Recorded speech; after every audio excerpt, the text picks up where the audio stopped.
The morning of my mother's funeral was supposed to be about saying goodbye, not defending my right to grieve, but there stood my sister Victoria, blocking my path to the casket, her designer black dress pristine while mascara ran down her cheeks in perfectly tragic streams.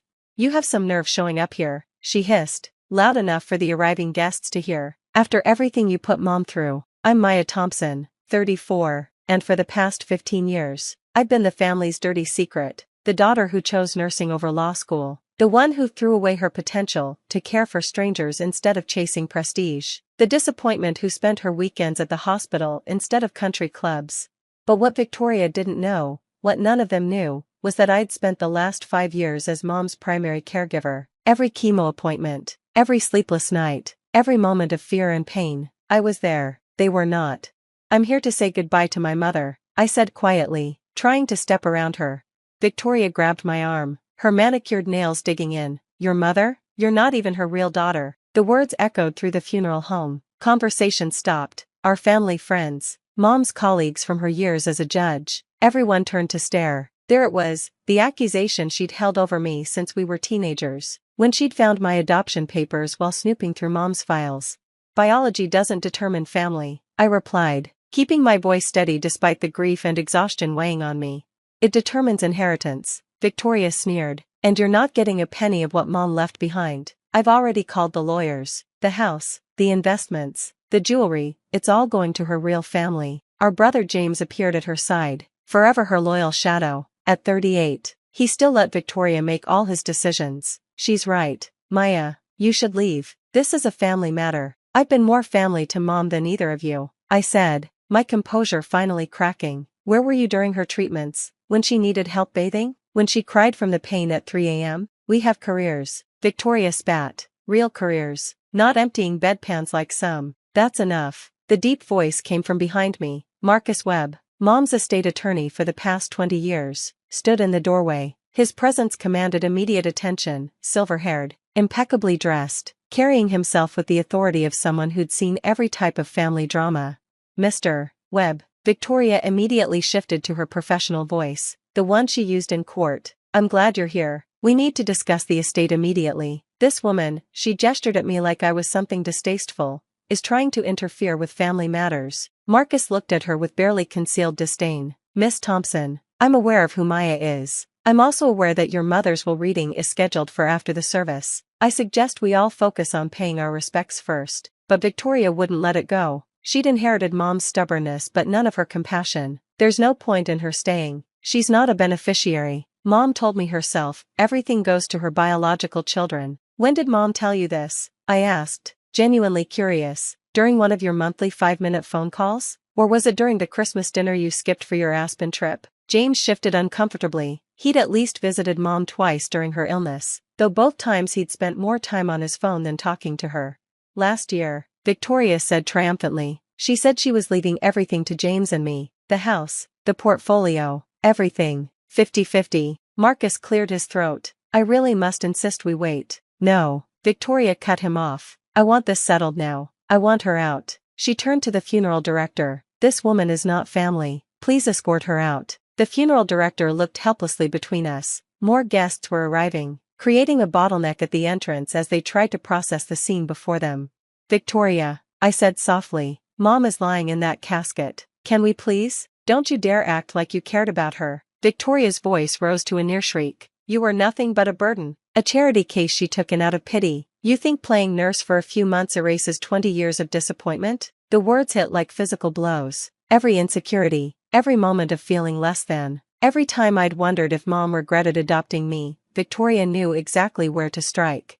"A few months?" I laughed bitterly. "Try 5 years. 5 years of doctors, hospitals, home care. Where were you when she had her first stroke? When she couldn't remember your names but still asked for her sweet Maya?" "Lies." James finally spoke up. "Mom was fine until recently. Mom hid her illness from you because you couldn't handle it." I shot back. "She didn't want to burden your important lives." Marcus stepped forward, his patience clearly exhausted, given the circumstances, and with apologies to Helen's memory. "I believe we should proceed with the reading now." He pulled out his phone. "I'm calling my assistant to bring the documents." "Good," Victoria said, satisfaction glowing in her eyes. "Let's make this official. Then she can leave." We moved to the funeral home's small conference room, the tension thick enough to choke on. Victoria and James sat on one side of the table like they were preparing for a business negotiation. I sat alone on the other, Marcus at the head.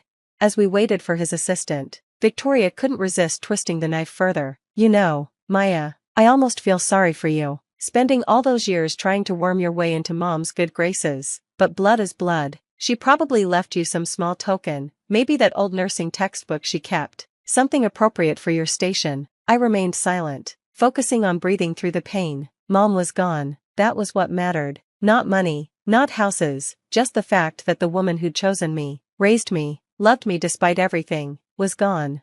Marcus's assistant arrived, a young woman carrying a leather portfolio. She handed it to Marcus and left quickly, clearly sensing the hostile atmosphere.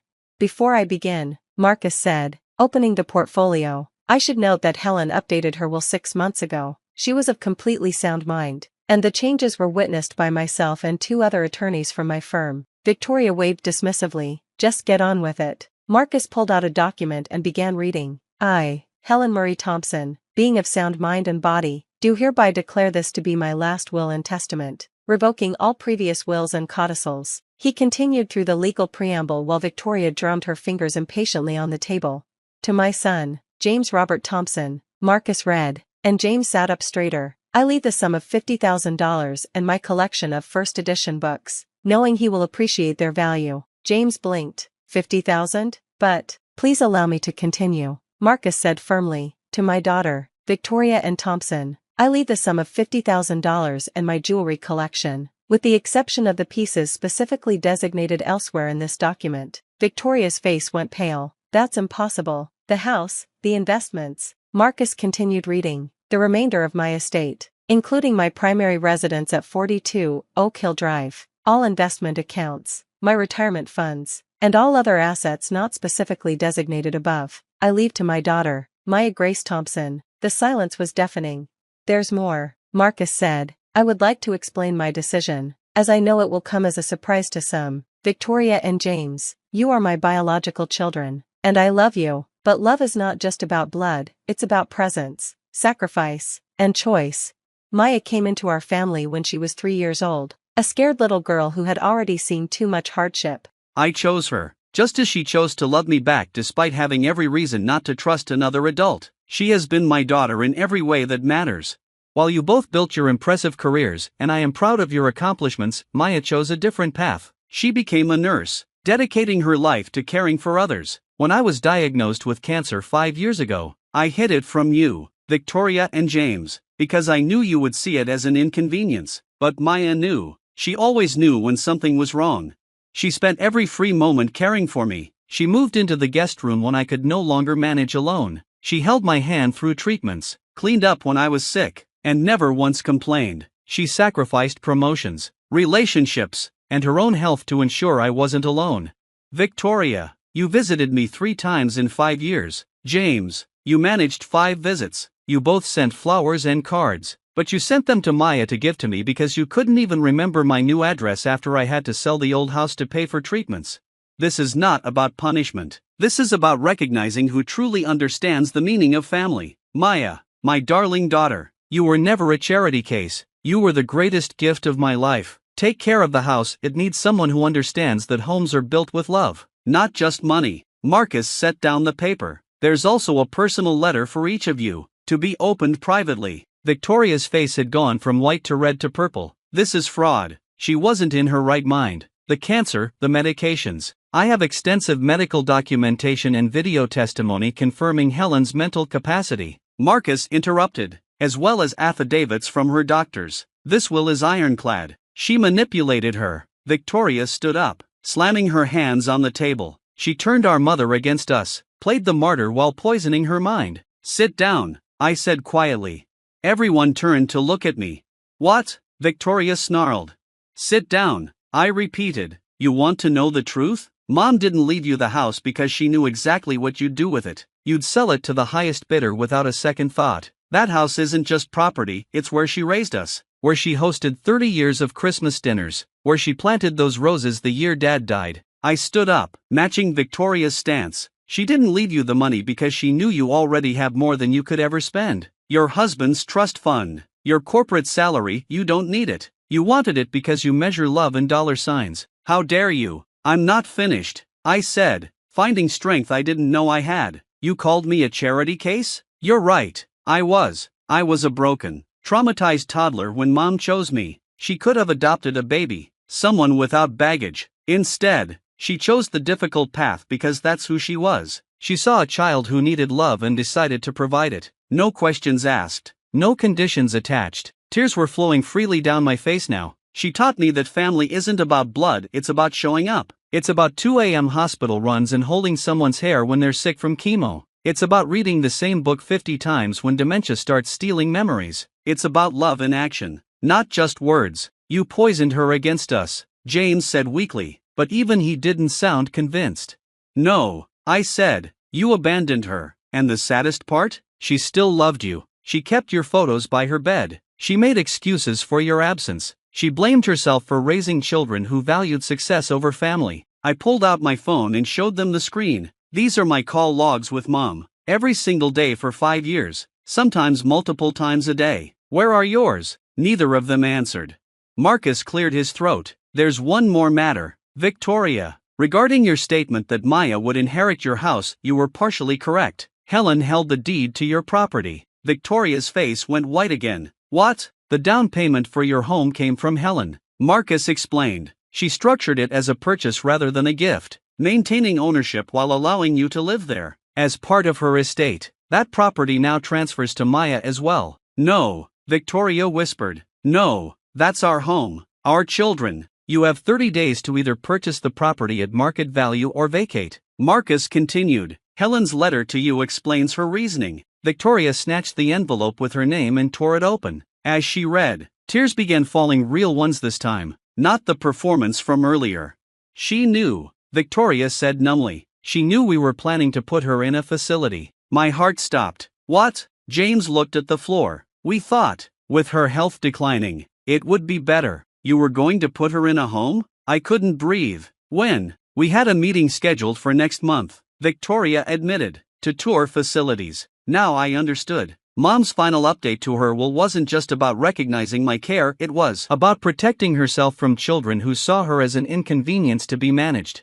Marcus stood. I'll leave you to process this. Maya, please contact my office to begin the transfer procedures. He paused at the door. For what it's worth, Helen spoke of you often. She said you were the daughter she prayed for but didn't know she needed. She was immensely proud of the woman you became. After he left, we sat in silence. Finally, Victoria spoke, her voice small and broken. I don't even know who you are anymore. I'm the same person I've always been, I said. The sister you refused to acknowledge, the daughter you tried to erase, the nurse you mocked. But more importantly, I'm the person who loved our mother enough to be there when it mattered. I stood to leave, then turned back. The house, your house, I won't take it. I'm not cruel, but you need to understand something. Mom didn't leave me her estate as a reward. She left it to me because she knew I'd honor her memory, maintain her garden, host family dinners even if no one comes. She knew I'd keep her alive in the only way that matters, through love and remembrance. Maya, James said quietly, we didn't know about the 5 years. We thought, you thought what you wanted to think because it was easier than facing your guilt. I said, but it's not too late. Mom's gone, but we're still here. We can either let this destroy what's left of our family, or we can try to build something new, something honest. Victoria was sobbing now, her perfect makeup destroyed. She must have hated us. I walked over and put my hand on her shoulder. No, she loved you both fiercely, but love doesn't mean enabling. Love means wanting people to be better than they are. Mom's final gift to you wasn't money, it was a mirror. The question is, what will you do with what you see? I left them there and returned to the main room where Mom lay. The funeral director had done a beautiful job. She looked peaceful, free from pain at last. I kissed her forehead one last time. Thank you, I whispered, for choosing me, for loving me, for teaching me that family is a verb, not just a noun. I promised to take care of everything you loved. Rest now. Mom, you've more than earned it. As I stood by her casket, people began approaching me. Mom's friends, her former colleagues, nurses from the hospital where she'd received treatment. Each one had a story about her kindness, her strength, her love for her children, all her children.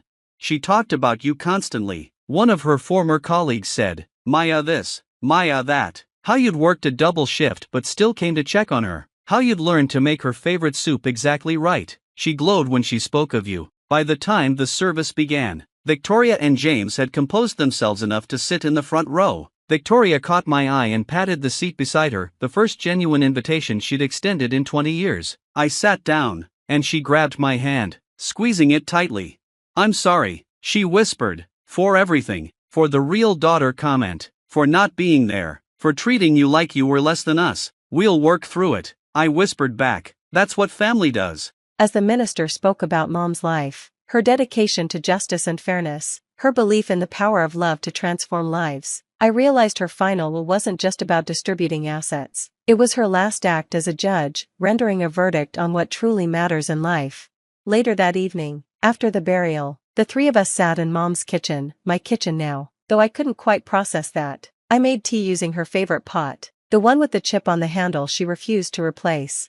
"I don't want the house," Victoria said suddenly, not through force, but maybe we could work something out. James and I could pay you for our shares, keep it in the family. I shook my head. "This isn't about money, Victoria. It never was. Tell me, without looking, what color are the kitchen walls?" She frowned. "White, pale yellow. Mom painted them herself 10 years ago because they reminded her of sunshine." "What's her favorite flower in the garden?" "Silence."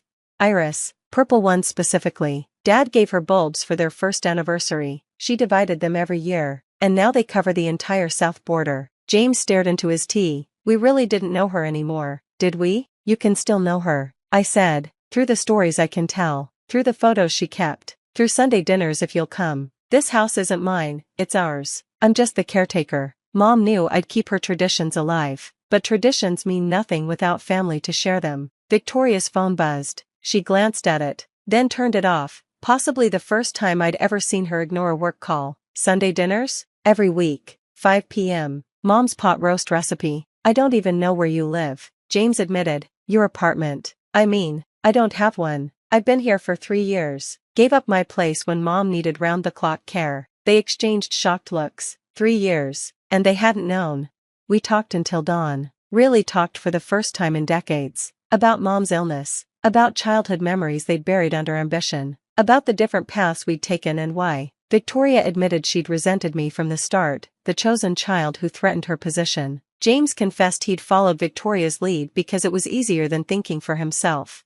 "Mom saw through all of us," I said as the sun began rising. "She knew you two were struggling with Dad's death in your own ways, Victoria by trying to control everything, James by checking out. She knew I was desperate to prove I belonged. She loved us all, flaws included, but she loved you best," Victoria said, and for once, there was no bitterness in it. "No," I corrected, "she loved me differently. I was the child who needed her most, so she gave me the most. Not money or advantages, time, attention, presence, the things that actually matter." Over the following weeks, we began the slow process of rebuilding. Victoria and James helped sort through Mom's belongings, discovering pieces of their childhood they'd forgotten. We found letters she'd written but never sent, pouring out her love and disappointment in equal measure. The house deed transfer was completed, but I had Marcus draw up new papers, putting the house in a family trust requiring all 3 of our signatures for any major decisions. It would remain the Thompson family home, shared and protected. Victoria kept her house, of course. I'd never intended to take it, I just needed her to understand how Mom felt, how it feels to have your home, your security, threatened by family who should protect you. 6 months later, our Sunday dinners have become tradition. Victoria brings her children, who are learning to call me Aunt Maya without the quotation marks their mother used to put around it. James comes with his partner, someone he'd been too afraid to introduce to Mom but who I welcomed with open arms. We don't always get along, old wounds take time to heal, but we show up, we try. We honor the woman who taught us that love isn't just a feeling, it's a choice you make every day. On the anniversary of Mom's death, we stood together in her garden, now blooming with those purple irises she loved. Victoria had helped me plant new bulbs, finally learning their significance. James had repaired the garden bench where Mom used to sit and read. "She'd be proud," Victoria said, linking her arm through mine. "She'd be relieved," I corrected. This is all she wanted, her children, together, choosing family over everything else. As we stood there, 3 orphans bound by more than blood, I understood Mom's final lesson. Family isn't about what you're given, it's about what you choose to build. She had chosen me, a broken child, and built something beautiful. Now it was our turn to choose each other and build something even better. The inheritance was never about money or property, it was about inheriting her values, her capacity for love, her belief in redemption. In the end, we all got exactly what we needed, a second chance at being the family she always knew we could be.